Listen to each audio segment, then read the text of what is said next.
అలాగే ఇళయరాజా గారి పాట, ఇళయరాజా గారి మ్యూజిక్ చేయకుండా పాట ముందు షూట్ చేసి తర్వాత మ్యూజిక్ చేసి తర్వాత ఎడిటింగ్ చేశాను. ఆ సందర్భం కూడా ఒక సందర్భం ఉంది. అవును అవును, అది లేడీస్ టైలర్, అది కూడా హిట్ పాట అండి. పాట రికార్డింగ్ అవ్వకుండానే షూటింగ్ అయిపోయిందండి. షూటింగ్ చేసాను, చేశాక రికార్డింగ్ చేసాం. పొద్దున్న రికార్డింగ్ అయింది, మధ్యాహ్నం తర్వాత ఈ టైంకి ఎడిటింగ్ అయిపోయింది. సాయంకాలం 7 గంటలకు పట్టుకెళ్ళి ఆ క్యాన్ పట్టుకుని వెళ్తే పొద్దున్నే పాట రికార్డింగ్ అయింది కదరా మళ్ళీ ఎందుకు వచ్చావు అన్నాడు. ఎవరు ఆర్ఆర్ చేస్తున్నాడు. అదే పాట చూపిద్దామని. ఏ పాట చూపిస్తావు? అదే పొద్దున్న రికార్డింగ్ అయింది. చూపించడం అప్పుడే అప్పటికే థ్రెడింగ్ ఏం చేసి పెట్టాను ప్రొజెక్టర్లో, లైట్లు ఆఫ్ చేశాను. సైన్ చేసరికి వేస్తే ఆర్కెస్ట్రా వాళ్ళంతా ఏంటి పొద్దునే కదా మేము వాయించాము ఇదేంటి రాదు ఇలాంటి కోకొల్లో ఇన్స్టెంట్. మీ జ్ఞాపకాలే మీకు చాలా బోల్డ్ అంత కొండంత ధైర్యం. అదే చూసారు కదా, జ్ఞాపకాలే ఆహారం. ఎన్ని జ్ఞాపకాలు ఉన్నాయి సార్? ఒకటి పొలమారిన జ్ఞాపకాలు, ఆకుపచ్చని జ్ఞాపకాలు, మాట్లాడే జ్ఞాపకాలు, ఇవన్నీ మీకు జరిగినవన్నీ మీరు బంధించి అందంగా. ఏమీ లేదండి, ప్రతి వాళ్ళ జీవితంలోనే ఉంటాయి. మనకు కొంచెం పేపర్లో పెట్టడం వచ్చు కాబట్టి అది పుస్తక రూపంలో వచ్చింది, కొందరికేమో రాలేదు అంతే. మీకెన్ని ఉంటాయి? బోల్డ్ అలాగే ఉంటాయి సార్. కానీ జ్ఞాపకాల గురించి, మీకు జ్ఞాపకాలు ఎంత ఆనందమో నాకు జ్ఞాపకాలు ఎంత బరువు సార్. ఎందుకంటే జ్ఞాపకాల్లో మేము వర్తమానం మర్చిపోతామని ఒక దిగులు.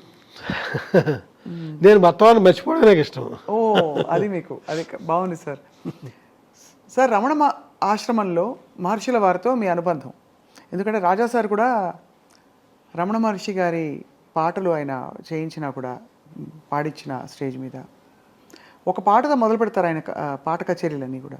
జననీ జననీ జననీ జగం నీవే జగత్కారణియే తరర, కళ్యాణ రాగం. అవునండి. సో మీ ఆధ్యాత్మిక ప్రయాణం ఏంటి సార్? ఒకవైపు ఇంత చమత్కారం, ఇంత అసలు కదిలిస్తే ఇలా నవ్వించే పంచులు పడుతున్నాయి దానిచ్చి, ఇంకోవైపు మీరు ఇలా ఆశ్రమాలకు వెళ్తారంటే అర్థం కావట్లేదు. అంటే బొమ్మ ఏమిటి సార్ మీ లోపల మదనం ఏమిటి ఆశ్రమానికి వెళ్ళడానికి? ఏమీ పైకి ఎలా ఉంటాను, లోపల వేరే విధంగా ఉంటాను. మీకు సింపుల్గా చెప్పేశాను మీకు, పల్లవిలో ఫస్ట్ లైన్ లాగా. పైకి ఉండేది వేరే అండి, లోపల వేరే. బహుశా ఎప్పుడు మీరు ఎన్నిసార్లు చెప్పారో తెలియదు సార్, మీ శ్రీమతి గారి పాత్ర మీ జీవితంలో, వారు వెళ్ళిపోయాక మీ బాధ. నా గురించి తనకి ఏమీ తెలియదండి, ఏమీ తెలియదు. ఎవరైనా నా కోసం వచ్చారనుకోండి, సినిమాకి ఎడిటింగ్ ఉంటుంది, డబ్బింగ్ ఉంటుంది, ఆర్ఆర్ ఉంటుంది, షూటింగ్ ఉంటుంది, ఇన్ని ఉంటాయి కదా. తనకి ఏమీ తెలియదు. ఎవరు వచ్చినా సరే నా గురించి అడిగితే బయటికి వెళ్ళారండి అంతే. ఏమి ఎక్కడికి వెళ్ళాను, తిరిగి వచ్చే వరకు నేను ఎక్కడికి వెళ్ళానో తను చెప్పను కదా. అలాగే నేను బయట అవుట్డోర్ వెళ్ళాను అనుకోండి షూటింగ్కి, తను ఫోన్ చేయడం కానీ ఏమీ చేయదు. 4 రోజుల తర్వాత మళ్ళీ ఇంటికి వెళ్ళాకనే నాతో మాట్లాడేది. ఈ లోపల ఫోన్లు గిళ్ళు ఎప్పుడు తను చేసిన గుర్తులు లేవండి. మీ వరకు అది స్వేచ్ఛ కదా సార్, చాలా స్వేచ్ఛ. అంటే ఒకలా చూస్తే మీకు బోల్డ్ అంతా, మీరు చాలా మందిని కలుస్తారు, బోల్డ్ పనులు ఉంటాయని. మీ పిల్లలు సార్ మీ బాణీలోకి మీ లేదండి. మా పిల్లల్ని వాళ్ళ అమ్మ ఏం చేసిందంటే, తనలాగే నాన్నగదిలోకి వెళ్ళకండి, ఎప్పుడు ఏదో పని చేసుకుంటూ ఉంటారు, ఇలాగా వాళ్ళు అలాగే అలవాటు చేసింది. వాళ్ళు వాళ్ళ అమ్మలాగే ప్రవర్తిస్తారు. నా సినిమా ఇండస్ట్రీతో సంబంధాలు అసలు అది. మరి వంశీ గారు ప్రపంచంలో ఇప్పుడు ఎవరున్నారు? ఎవరు లేరండి, ఎవరు లేరు. అంటే భౌతికంగా ఒక వ్యక్తిగా కాకపోయినా మీకు స్ఫూర్తి, రోజు పొద్దున్న లేస్తే ఇవాళ ఏమిటి నా పని, ఇవాళ ఏం చేయాలి అనే ప్రశ్నకి మీరు ఏం సమాధానం చెప్పుకుంటారు? ఇంక ఏం చేశాను నాకు నేనేనండి. ఇంకా మా పిల్లలు కానీ నా వైఫ్ కానీ వాళ్ళు ఎవరో ఇక్కడికి ఇన్వాల్వ్ అయ్యి ఏమి చేసేది ఏమి ఉండదు. ఏమి. మరి వంశీ గారు ఇప్పుడు మీరు 2 సినిమాలు తీయబోతున్నారని వినికిడి. ఫ్యాషన్ డిజైనర్ మీరు అనుకున్న స్థాయిలో విజయవంతం కాలేదు, 8% కాల. మరి దానికి ఏమన్నా బేరేజ్ వేసుకుని చూసారా? ఎందువల్ల ఇది వర్కౌట్ అవ్వలేదు, హిట్ అవ్వలేదు? 100% నేను చూశానండి. ఎందువల్ల అవ్వలేదు కూడా నాకు అర్థమైంది, అవ్వకపోవడం కరెక్ట్ అని కూడా అనిపించింది. ఇప్పుడు మరి రాబోయే సినిమాలు ఏంటి సార్ కథాంశాలు? అంటే ప్రతివాడు కూడా బాగుంటుంది రేపు పొద్దున్న నా సినిమా అనుకునే చేస్తాడు కదండి. అవునవును. బాగోదని ఎవరు చేయరు. రేపు సినిమా డెఫినెట్గా బాగుంటుంది అనే నమ్మకంతోనే నేను మొదలుతున్నాను. ఈ సినిమాలో ఎవరు సార్ తారాగణం? ఎలాంటి కళ్ళు కనిపిస్తాయి? అక్కడ దాకా రాలేదండి. ఆ కథ జరుగుతూ ఉందండి. తెలిసిన మొహాలు ఉంటారని ఆశిస్తున్నాం. తెలియని అంటే వాళ్ళు తెలిసిన ముఖాలు ఏవో మరీ స్టార్స్ అలాంటి వాళ్ళు ఉండరు. ఈ పాపులర్ కమెడియన్స్ వాళ్ళు ఉండరు నా సినిమాలోనే. తర్వాత వాళ్ళు పాపులర్ వచ్చేది వేరే సంగతి, ఉండరు. ఒక మోస్తరు మనుషులతోనే వెళ్తుంది. ఇప్పుడు ఏప్రిల్ 1 విడుదల ఉంది, ఎవరున్నారు? అవును వాళ్ళు దృష్టిపడ్డారు ఉంది, ఎవరున్నారు? అవును. గోపిక గోదావరి ఉంది, ఎవరున్నారు? అలాగే నాకు ఆర్టిస్టులే వాళ్ళు, బట్ పాపులర్ పీపుల్ ఉంటారండి. అలాంటి వాళ్ళతోనే నాకు సినిమా పండుద్ది, లేదా ఫ్లాప్ అవుద్ది. వంశీ గారు, మీరు మంచి భోజన ప్రియులు. మరి మీకు ఇష్టమైన భోజనాలు ఎలాంటి ఆహార పదార్థాలు? అన్నీనండి, నేనే చేస్తాను. మీకు వంట బాగా వచ్చైతే? పర్లేదండి, నేను చేసే వంటలు పట్టుకెళ్ళడానికి ఆడవాళ్ళే వస్తుంటారండి. అవునా? రాజా సార్తో మళ్ళీ మీ ప్రయాణం మళ్ళీ పునఃప్రారంభించే అవకాశం ఉందా? ఏమో తెలియదండి, తెలీదు మరి, ఏమో తెలియదండి. ఆయన అయితే నేను ఎప్పుడు సినిమా వెళ్ళినా ఆయన రెడీ, అది వేరే సంగతి. ఇక్కడ చూసుకోవాలండి, ఆ బడ్జెట్లు అవన్నీ పూర్వలా లేవు, బాగా పెరిగిపోయినాయి. మరి ఇక్కడేమో నాకు అది అందుకోగలనా అనే రేంజ్కి నేను ఆలోచిస్తాను. అవును, అదొక చాలా పెద్ద. సార్, ఎవరు ఇతర సంగీత దర్శకులు మిమ్మల్ని ఆకర్షించలేదా? అంటే ఇష్టపడిన వాళ్ళు ఇతరులు ఉన్నారా, ఇతర సంగీత దర్శకులు? లేదండి, నన్ను చాలామంది గౌరవిస్తారండి. కీరవాణి గారు, లేకపోతే మన మణిశర్మ, వీళ్ళందరికీ నేనంటే చాలా గౌరవం. అలా కాదు, మీకు వాళ్ళంటే ఇష్టం? అయ్యో, వాళ్ళ పాటలు.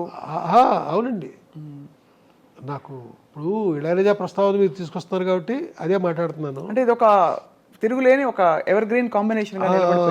ఇప్పుడు హైదరాబాద్ శంకర్ గారు ఉన్నారండి, మనుషులు మట్టి బొమ్మల్లో ఎంత మంచి పాట అండి అది. మనుషులు మట్టి బొమ్మల సినిమాలో ఆ పాట మీకు ఇంటర్వ్యూ అయిపోయిన తర్వాత వినిపిస్తాను.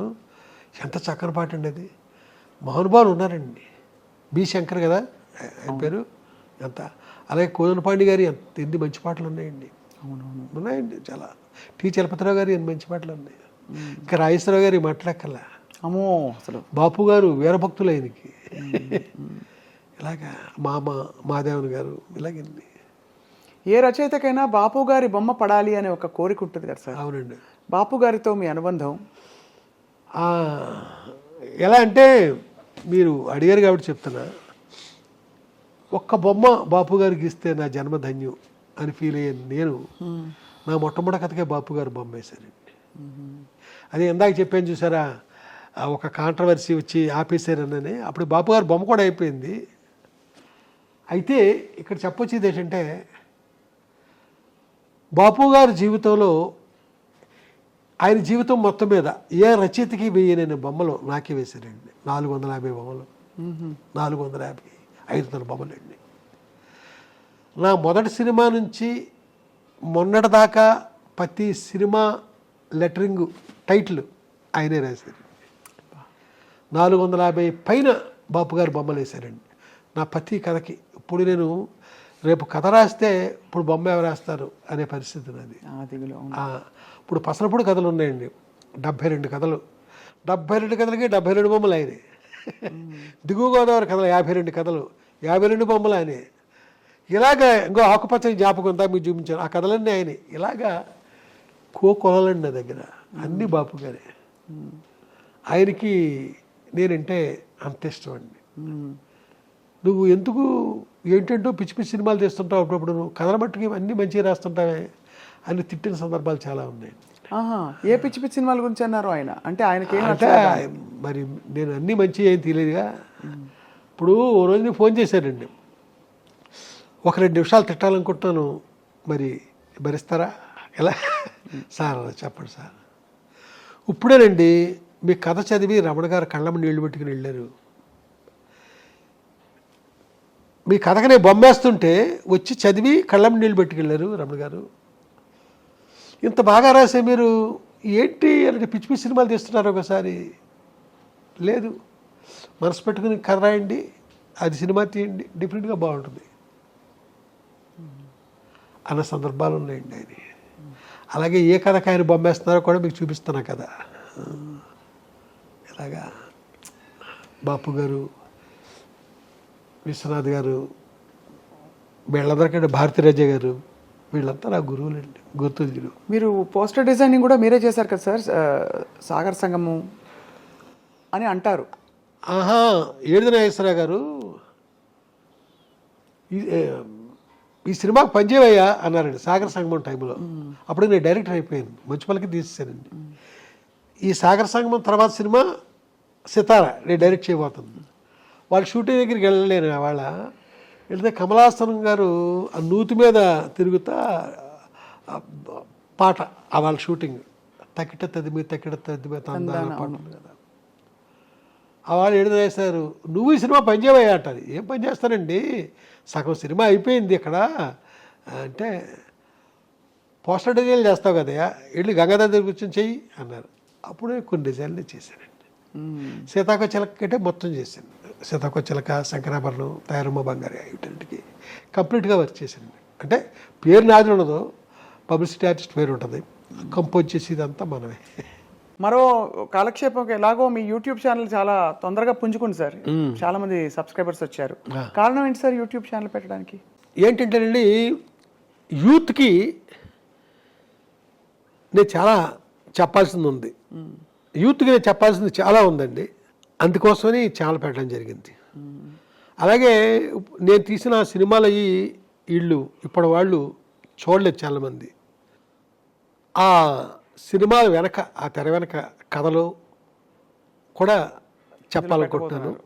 అది కాకుండా యూత్కి చెప్పాల్సింది చాలా ఉందని చెప్పాను కదా, ఆ చెప్పే ప్రయత్నమే ఇప్పుడు నేను యూట్యూబ్ ఛానల్ పెట్టండి. బాబు, ఇన్ని జ్ఞాపకాలు మీ మనసులో, మీ మెదడులో, ఈ పుస్తకాల్లో అలా నిక్షిప్తమై ఉన్నాయి.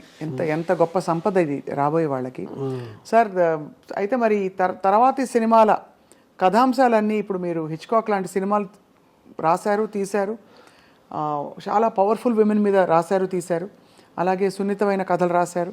ఇవన్నీ ఇప్పుడు మీ మనసు ఎటువైపు వెళ్తుంది? ఇప్పుడు అంతా స్మగ్లర్లు, అలాగే మాఫియా, ఇంకా ఏం చెప్పాలి, గోల్డ్ ఫీల్డ్స్ రాజ్యం ఏలుతున్న ప్రపంచంలో ఉన్నారు మీరు.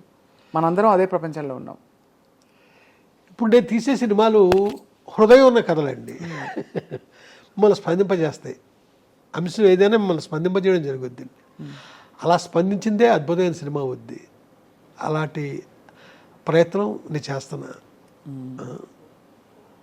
గొప్ప స్పందన మీకు కలిగి తీరుతుంది అంతే.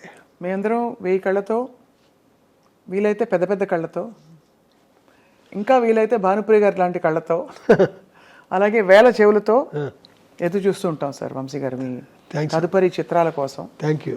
మిమ్మల్ని విసిగించి ఉంటే మమ్మల్ని క్షమించేసారు. అబ్బాయి ఎప్పటికీ కాదండి, అర్ధరాత్రి ఫోన్ చేయండి, నేను మాట్లాడతాను. అంతేనా? Thank you so much sir. చాలా అందంగా తీర్చిదిద్దారు ఈ వర్కింగ్ స్పేస్ని. ఇష్టమైన 2 రంగులు పెట్టి, నలుపు అలాగే ఎల్లో, కొట్టొచ్చినట్టు వంశీ గారి స్టాంప్ కనిపిస్తోంది. మీరు కింద నుంచే మొదలవుద్దండి. అవును, కింద నుంచే. ఈ రైలు కూడా మీకు ఇష్టం కదా చాలా? అది కాదండి, ఇక్కడ పాడి రవి అని ఒక రైల్వే ఆఫీసర్ అండి, చాలా పెద్ద ఆఫీసరు. అది నాకు ఆ సిగ్నల్ ల్యాంప్ ఇప్పుడు లేదు కదా, అవును, ఒక చిన్న స్టేషన్లో ఎక్కడో ఉంటే నా కోసం పట్టుకొచ్చారండి ఆయన. అలాగే ప్రపంచంలో మొట్టమొదటి ట్రైన్ అండి ఇక్కడ ఉంది. అలాగే ఇక్కడ కూడా ఉంటుంది చూడండి, ఇవన్నీ ఇక్కడ కూడా ఉంటాయి. రైల్లో మీకు చాలా జ్ఞాపకాలు ఉండుంటాయి. అయితే ప్రయాణాలన్నీ ఇప్పుడు రైల్లోనే కదా? అద్భుతమైన జ్ఞాపకాలండి, మామూలు కాదు. మా బలభద్రపురం అంటే మా గ్రాండ్ మదర్ ఊరు, ఆ స్టేషన్లో రాత్రి 9 గంటలకు ఎక్కితే తెల్లవారుజామున ఎప్పుడో ఆగేది అన్నవరం స్టేషన్లో. అలా ఎన్నో ప్రయాణాలు. అదంతా ఆ జర్నీయే ఒక పెద్ద ఎపిసోడ్ అవుతుంది మీకు. మళ్ళీ మిమ్మల్ని వచ్చి ఒకసారి పలకరించి రైల్లో కథలని చెప్పి రైల్లో జ్ఞాపకాల గురించి మీ చేత బోల్డ్ విషయాలు చెప్పించుకుని వినాలి సార్. తప్పకుండానండి. నేను మామూలుగా కాదు, మీరు రెప్పారపకుండా అంత గొప్పగా నన్నే చూస్తూ కథలు వింటారు మీరు. అలాంటి కథలు నా దగ్గర ఉన్నాయి. ధన్యవాదాలు సార్. నమస్కారం. నమస్తే.